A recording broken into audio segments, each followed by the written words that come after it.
Hello, so what I'm here to talk to you guys today about is water management, how that relates to a really hot button issue in the news lately, which is the Dakota Access Pipeline. Some perspective that I can give on what they're doing right and what can be done better in the future, how some possible solutions might come about, and a lot of the basis that I'm going to use for this discussion is going to come from first some refreshers for everybody on how the water cycle works. I think that'll be important to give a little bit more significance to the issue, talk about some things that aren't necessarily being brought up as much as I think they should be, and some of the media that's getting a lot of stuff out there. NBC, Huffington Post, Facebook, of course, you name it. There's a lot of information out there on the Dakota Access Pipeline issue, which is why I wanted to talk about it, because I've been researching water management recently, especially in the Central Washington area, Central Washington, the Yakima Basin. They've been doing some really good stuff in the past few years related to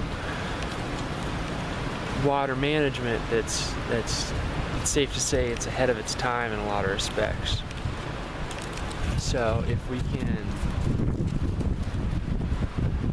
make significance, explain a little bit more how there are policies that are being done right, and how there are things that are working out in everybody's favor in terms of the thinking surrounding the Dakota Access Pipeline. And then maybe how we can plan it out for years to come, because it's not gonna have a resolution after a few months of protesting. You know, God knows that I'm not out there in the 30-degree weather with signs.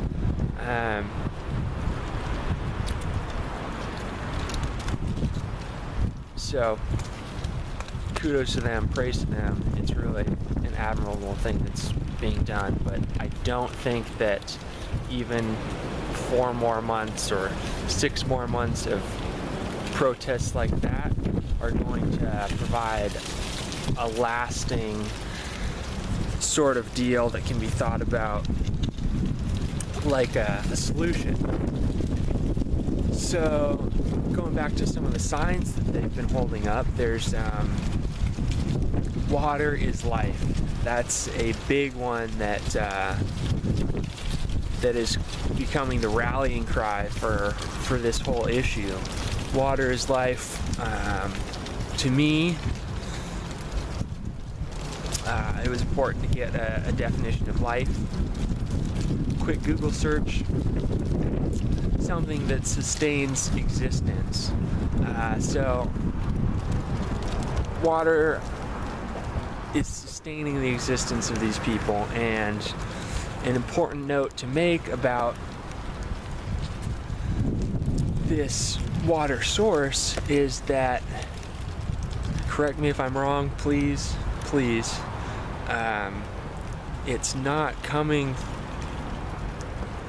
that the pipeline that's being proposed is not directly interfering with reservation land. It's rather something that is touching on a water source. So the issue at hand is crossing over the political lines that have been drawn on a map. The reservation ends here, such and such. We have these clean distinctions. Purchases can be made of of blocks of land. Water, because of the fact that it just sustains people's very existence, is something that takes those realities of legal frameworks and kind of just tosses them aside. It's about the watershed rather than the lines on a map. Now the watershed, that's related to the hydrologic cycle. Hydrologic cycle, excuse me for this wind, it's kind of crazy. As you can see, there's tornadoes we're dealing with over here. Anyhow, that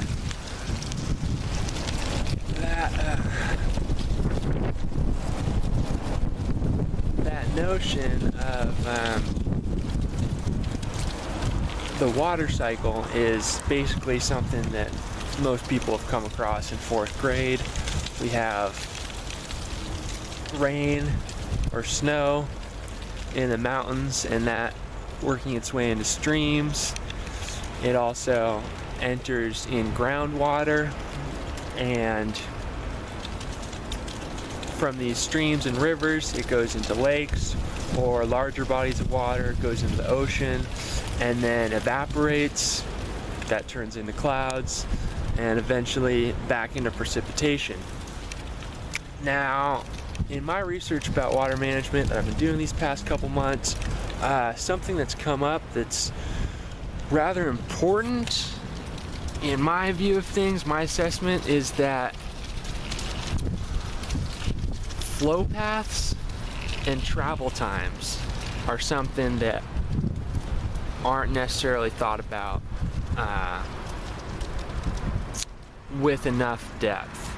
So flow paths, we have there's precipitation coming down, and groundwater is something that is relied upon for agriculture, for municipal withdrawals. Groundwater is a big deal. Now, the rate at which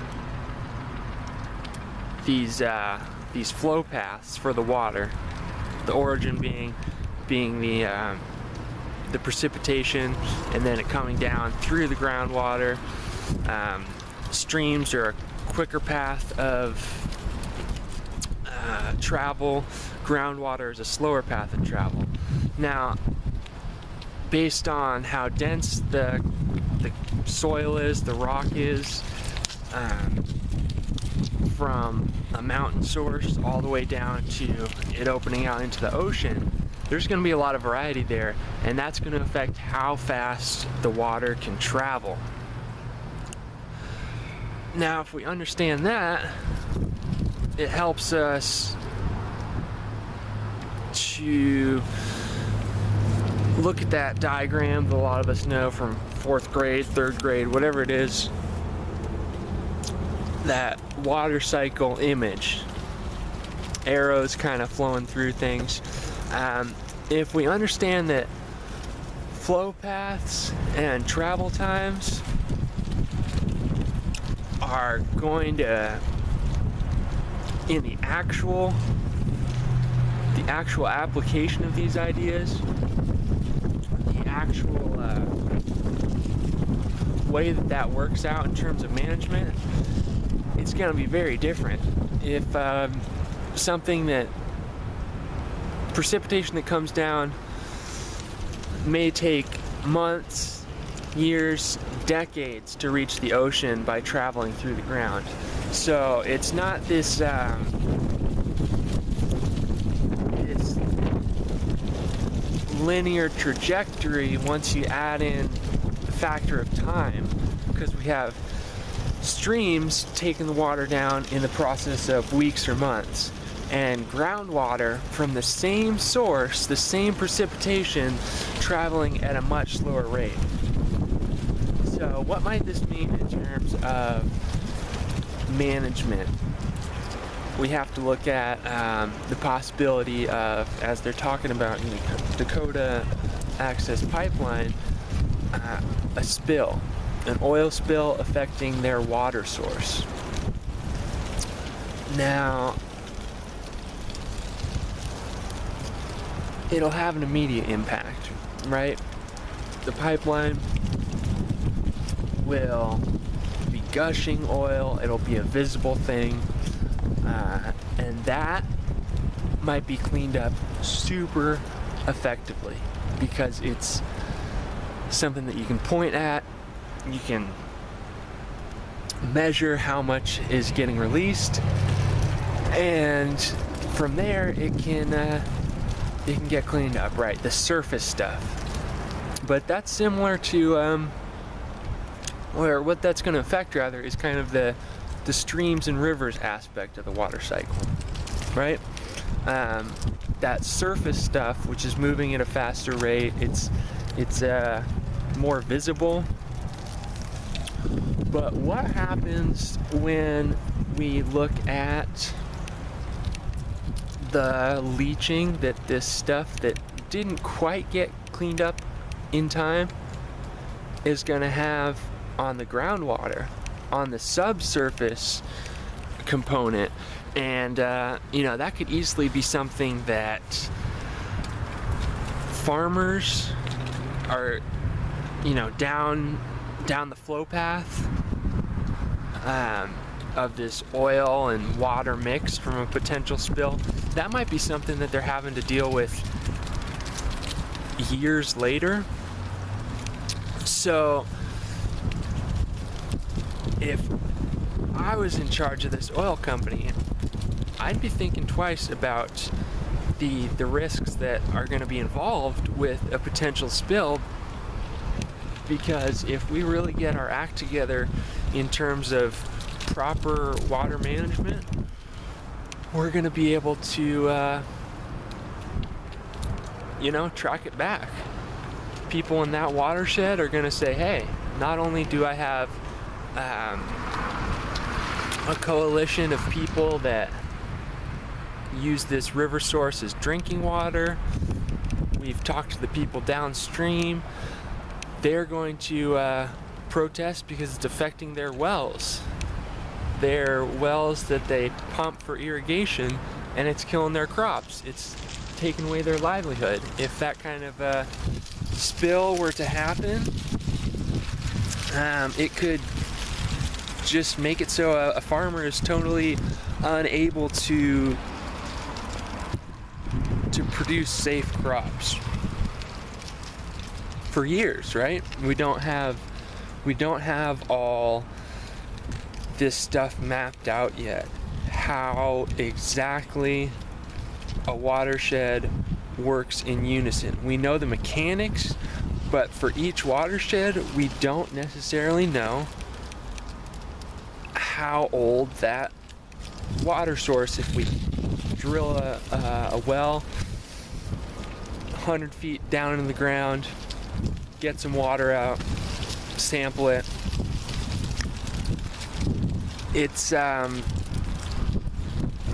to keep moving from that point that we sample it, and we don't know how much of that sample is going to be around 10 miles down. What will it have mixed with? Some surface components that have some less dense soil material that kind of leaches down into that groundwater, and basically it's a really interconnected system that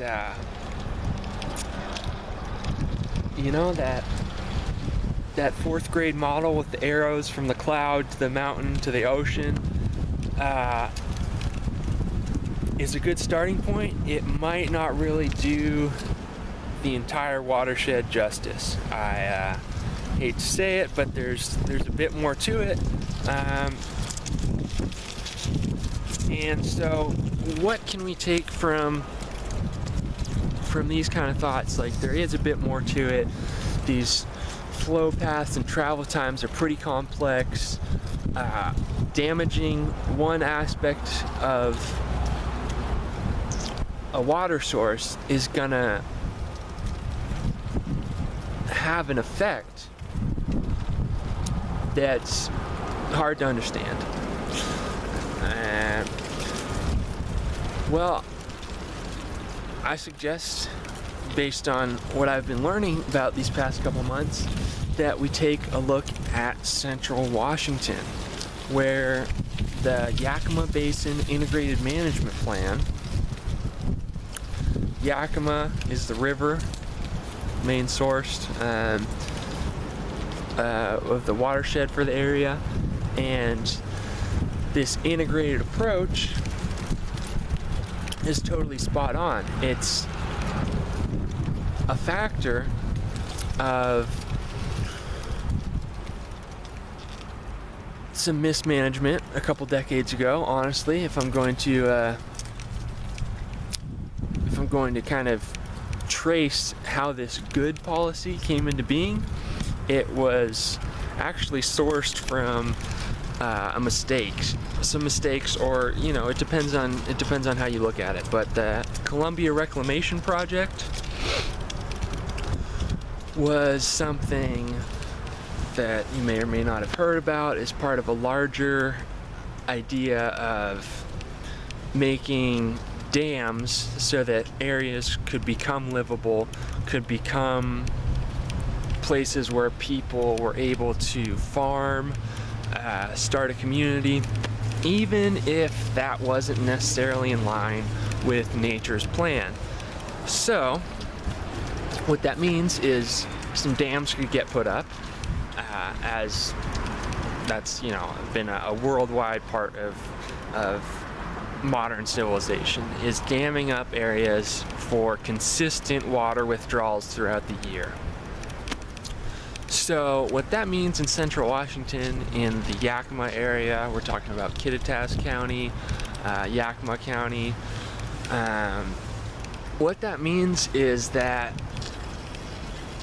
there's this area that in nature's plan is basically a high desert. It's basically a shrub steppe kind of environment, kind of biome, and it's not necessarily developed over millennia for the kind of stuff that it's being used for now. There's a large amount of agriculture, fruit production, hay production, people making towns, granted small towns, they're not huge civilizations. What we're talking about is tens of thousands of people in a community that need water. They need water to take showers. Everyone knows water is essential, right? So what happened with this reclamation project is they made these kind of unlivable areas livable. And a few decades later, people started asking questions. We're talking about 80s, 90s is when the roots of this Yakima project took form, and they started growing. They say, well, we've got a lot of scientific research that supports this and that notion of how water moves around and stuff, and how much water is needed for our agriculture. There's a lot of known factors. But what's lacking right now is that conversation between the city planner and the farmer 10 miles away. What's lacking is the conversation between the government office that takes care of fishing, Department of Natural Resources, Department of Ecology, and even other government agencies, the United States Geological Survey, and the farmers, as I mentioned, the people living in cities, the people figuring out how they're going to ensure that the population has room to grow.